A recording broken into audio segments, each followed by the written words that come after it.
যেখানে ভগৎ সিং ওই কমিউনিস্ট অনেক ভণ্ডামি নাকামি করে। ভগৎ সিং শহীদ, তিনি নাকি বোমা ফেলার সময় একবার ইনকিলাব জিন্দাবাদ বলেছিলেন। ও কমিউনিস্ট ভাই, ও কমরেড ভাই, সেই শহীদ ভগৎ সিং, তার জন্ম ছিল না লাহোরে। শহীদ ভগৎ সিং লাহোর সেন্ট্রাল জেলে রাত্রির অন্ধকারে 1930 সালের 23শে মার্চ তাকে ফাঁসি দেওয়া হয়েছিল। শুধু ভগৎ সিংকে নয়, ভগৎ সিং, সুখদেব, রাজগুরু, তিনজন বিশ্ব শ্রেষ্ঠ বিপ্লবীকে ব্রিটিশরা লাহোর সেন্ট্রাল জেলে ফাঁসি দিয়েছিল। ফাঁসি দেওয়ার নিয়ম হচ্ছে সকালবেলায় সূর্যোদয় হলে পরে তাকে স্নান করিয়ে তার শেষ ইচ্ছা কি জেনে তাকে ফাঁসি দেওয়া হয়। কিন্তু যে দর্দণ্ড প্রতাপ ব্রিটিশ ওই ভগৎ সিংদেরকে এত ভয় পেত যে তাদেরকে ফাঁসি দিয়ে তাদের বডি জেল গেট দিয়ে বের করে আত্মীয় স্বজনের হাতে তুলে দেবে। ওই তিনজন বিপ্লবীর বডি দেখে মানুষ এমন উত্তাল হয়ে উঠবে যে ব্রিটিশ সরকার সামলাতে পারবে না।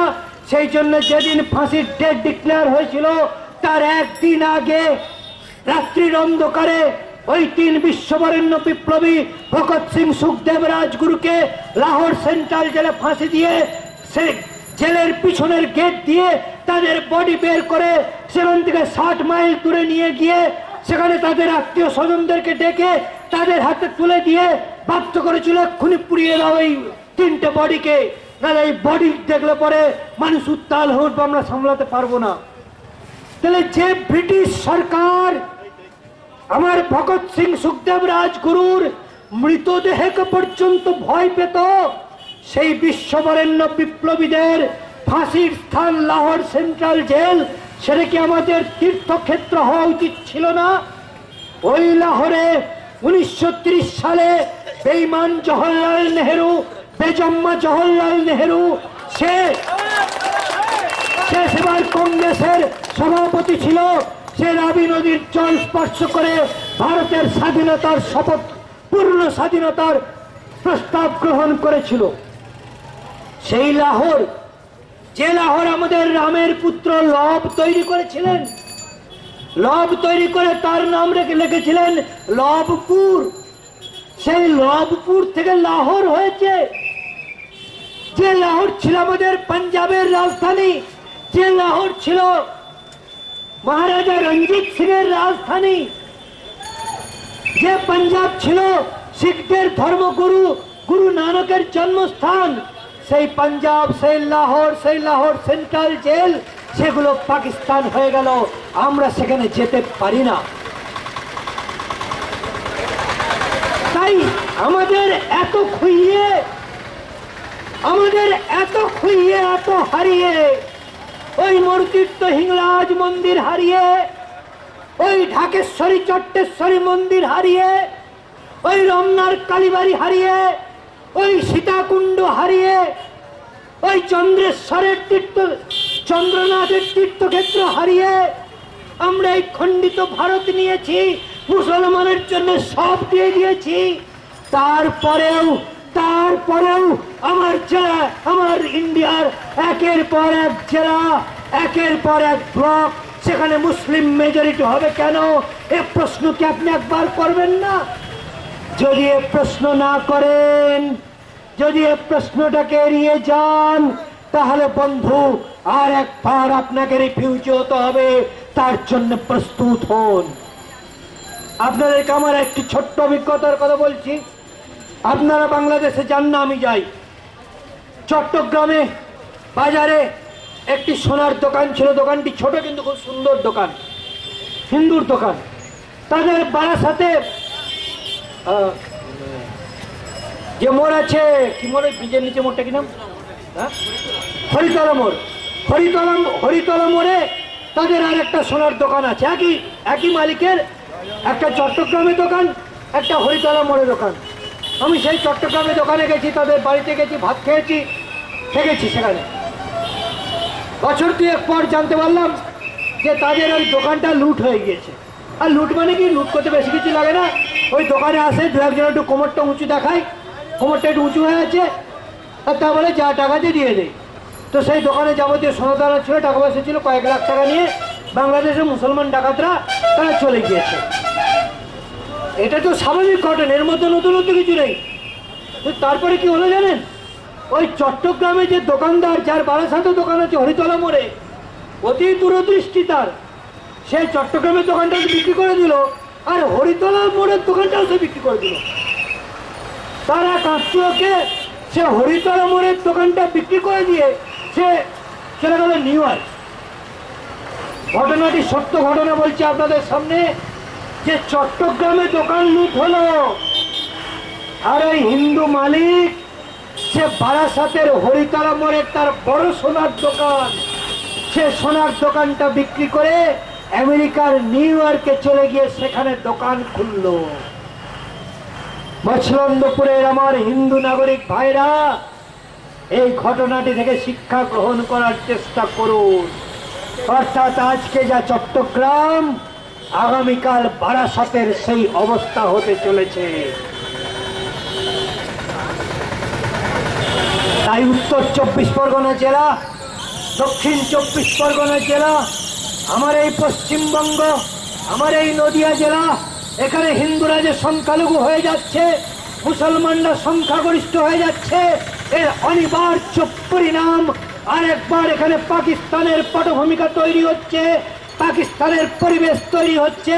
তাই বাংলাদেশে তারা আওয়াজ তুলেছে, গ্রেটার বাংলাদেশ করবে, বৃহত্তর বাংলাদেশ করবে। বৃহত্তর বাংলাদেশ মানে কি না, আসামের মুসলিম প্রধান জেলা আর পশ্চিমবঙ্গের বিহারের মুসলিম প্রধান জেলাগুলোকে নিয়ে তারা বৃহত্তর বাংলাদেশ করবে। বৃহত্তর বাংলাদেশ হলে পরে আপনি কোথায় যাবেন বন্ধু, একটু ভেবে দেখুন। কিন্তু এই যে পরিস্থিতির সৃষ্টি হয়েছে, এর জন্য দায়ী কে? এর জন্য দায়ী আমাদের সরকার, আমাদের আইন, আমাদের প্রশাসন আর আমাদের রাজনৈতিক দলগুলো। তারা মুখে বলে ধর্ম নিরপেক্ষতার কথা, আর ধর্ম নিরপেক্ষতার কথা বলে তারা এক দেশে দুই আইন তারা চালু রেখেছে। এর নাম ধর্ম নিরপেক্ষতা, যে হিন্দুর জন্য একরকম আইন হবে, মুসলমানের জন্য আর একরকম আইন। এর নাম গণতন্ত্র। এ কেমন ধর্ম নিরপেক্ষতা, যে মুসলমান তার বিবিটা একটুখানি শুকিয়ে গেলে পরেই 3 বার তালাক তালাক তালাক বলে তাকে বের করে দিয়ে আর একটা ডবকা বিবি নিয়ে আসছে, আর হিন্দুতে এক পদ্ধতিতে জীবন কাটাচ্ছে। মুসলমানের জন্য 4টে বিবি, তার 3 তালাক আর 14টা বাচ্চা তারা করবে। তারা জন্ম নিয়ন্ত্রণ করবে না কেন? না, তারা আমাদের সংখ্যালঘু ভাই, সংখ্যালঘু ভাই। তাই তাদের ধর্মের পবিত্র ধর্মীয় অধিকার দিতে হবে। এটা ধর্মীয় অধিকার মানে কি ভাই? না না, ওদের তো শরীয়ত আছে না, শরীয়তে তো বলেছে 4টে বিয়ের অধিকার আছে। ও ওদের শরীয়তে 4টে বিয়ের অধিকার আছে বলে ওরা দেশের আইন মানবে না?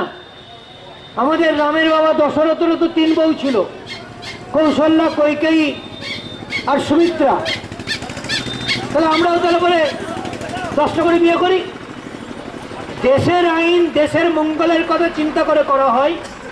ধর্মের আইন হাজার হাজার বছরের পুরনো আইন, তাই যুগে যুগে সেসব পরিবর্তন করতে হয়।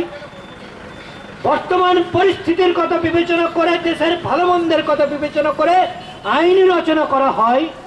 আইন রচনা কারা করে? যারা আমাদের হিন্দু মুসলমান সকলের ভোটে নির্বাচিত যারা, তারা আইন রচনা করে। সেই আইনটা সকলের জন্য হবে না, মুসলমানের জন্য আলাদা আইন রাখতে হবে। আর ওদের এই 4 বিবি পরিবার পরিকল্পনা করতে ওদের এই অস্বীকার করা, তার দ্বারা ওরা ওদের সংখ্যা বাড়িয়ে যাচ্ছে।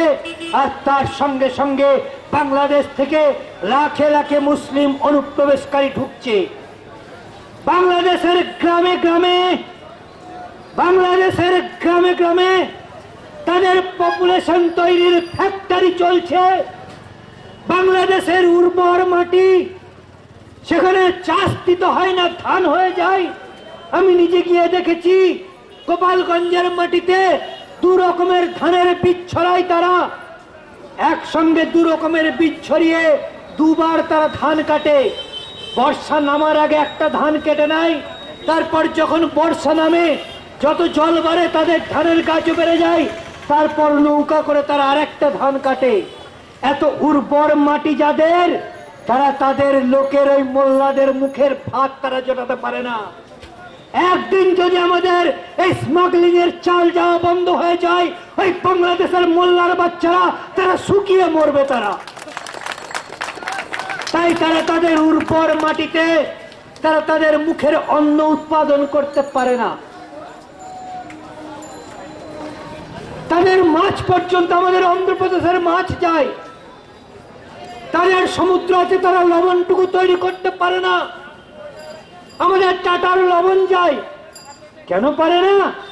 তার কারণ ওদের আল্লাহ ওদেরকে শিখিয়েছে অন্য কিছু তৈরি করতে হবে না, শুধু আল্লাহর বান্দা তৈরি করে যাও, শুধু মুমিনের বাচ্চা পয়দা করে যাও। তাই মুমিনের বাচ্চা পয়দা করার ফ্যাক্টরি ওদের চলছে। তাই চেক চেক সবুজ সবুজ লুঙ্গি আর ওই ক্যারাম বোর্ডের পকেটের মতো টুপি আর ছোট ছোট পায়জামাতে গোটা বাংলাদেশটা ভরে গিয়েছে। তারা পপুলেশনের ফ্যাক্টরি তৈরি চালাচ্ছে। সেখানে মসজিদে মসজিদে মাদ্রাসায় মাদ্রাসায় ওই মোল্লা মৌলবীরা বলছে যে খবরদার পরিবার পরিকল্পনা করবে না, পুরুষদেরকে বলছে বীর্য নষ্ট করবে না, বীর্যের প্রতিটি কণা থেকে আল্লাহর বান্দা তৈরি হওয়া দরকার। আর মেয়েদেরকে বলছে যে বহিন, তোমার গর্ব হচ্ছে শস্য ক্ষেত্র, এটাকে কখনো খালি রাখতে নেই। হ্যাঁ বন্ধু, হ্যাঁ বন্ধু, মেটেপুরে যে আমার এক কর্মী একদিন বলল, মেটেপুরে যে বড় কাপড়ের হাট আছে, ওই হাওড়ার মঙ্গলা হাটকে ডাউন করার জন্য মেটেপুরে এখন জব্বার হাট তৈরি হয়েছে, তারপর অনেক হাট তৈরি হয়ে গেছে। সেই হাটে এক দল মুসলমান মেয়ে তারা দল বেঁধে ভিক্ষা করতে বেরিয়েছে। 10-12 জন আছে, তারা 12-14 জন আছে। তারা প্রত্যেক দোকানে যাচ্ছে, সব মুসলমান দোকানদার সেট, সব এত বড় ঘুড়ি নিয়ে বসে আছে, টাকা পয়সা আছে, তো সব দোকানে যাচ্ছে। 1 টাকা করে আটানা, আমি 4-5 বছর আগের কথা বলছি, 1 টাকা করে আটানা করে সবাইকে দিচ্ছে। একটা দোকানের সামনে গেল, বড় মুসলমান সেট বসে আছে, তার মাথায় সেরকম স্কাল ক্যাপ, মানে ক্যারাম বোর্ডের পকেটের টুপি। সে সবাইকে 1 টাকা করে কয়েন দিল। তারপরে একটা বউর বাচ্চা, একটা বউ আছে, তাকে দিল না, মুসলমান সব। কিন্তু বললো যে, কি বললো যে সাহেব আমাকে দিলেন না, সবাইকে দিলেন, আমাকে দিন। বললো না, তোকে দেবো না। বললো সাহেব আমাকে দেবেন না কেন? বললো তোর কোলের বাচ্চাটা এত বড় হয়েছে, এখনো পেট খালি কেন? হ্যাঁ বন্ধুটা হাসি রসিকতার কথা নয়। মেটেপুরুজের একজন মুসলিম ব্যবসাদার, সে যখন মুসলমান মেয়েদেরকে, দুস্থ ভিক্ষুক মেয়েদেরকে যখন ভিক্ষা দিচ্ছে, তখন সে বলছে তোর কোলের বাচ্চাটা এত বড় হয়েছে, তোর পেট এখনো মোটা হয়নি কেন?